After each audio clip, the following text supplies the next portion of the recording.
Welcome back, Year 4. So today's writing task is taking it on the next step. So yesterday you had a time to role play that character of Natala, the shaman, and think about who he was and how he fitted within his own society of the village.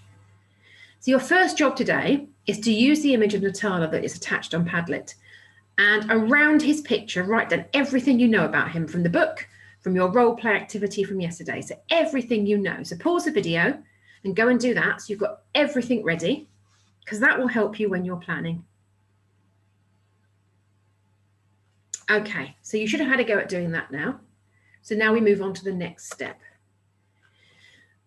We want to use this to plan our diary entry. But the first thing, as I mentioned yesterday, you need to pick a part of the story that you are going to do as your diary, because a diary entry is normally one day at a time. And you wouldn't write more than one day because you'd write it daily.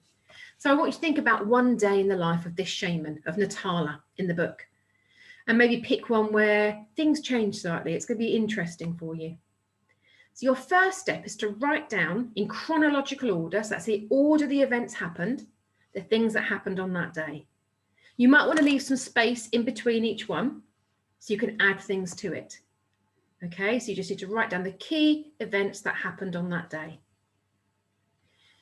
Now, going back to this, add to these key events all those thoughts and feelings that you now know about Natala from your work yesterday that you've just written around his picture.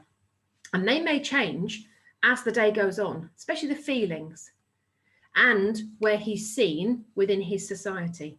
So write down all the things that would help you describe him and how he's feeling throughout your day on those key events that you've put in. Now, also attached to Padlet is a key features of a diary poster. Use that to also help you go through the plan to make sure you have planned for everything possible. And these are the sort of things you'll be looking at. This is an unusual colloquial language. That means you should try to be chatty and informal, because who's it written for? It's written for yourself. Follow a diary style, start each entry with a date. He may not use the date because it comes from somebody who lives in an Amazon village. He may just start with day 1, day 2. It's up to you. It's written in the first person. So it's written as me. You are going to become Natala. You are going to be writing his diary.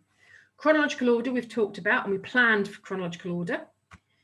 Self-reflection, thoughts and feelings is so important. It's key for making the diary entry sound realistic, that you're including all his thoughts and feelings. And of course, you would write a diary after the events happen, so it must be in the past tense. That's really important. And detailed descriptions. Okay, it says here similes and metaphors can be effective. It says remember to use more than one sense, so you can use the thought, the fact what he can hear, what he can smell, what he feels. Okay, so that's a really good way of approaching this. So by the end of today's session, you should have a really detailed plan set out in order with all those thoughts and feelings, ideas in, ready to write tomorrow. So good luck then, guys.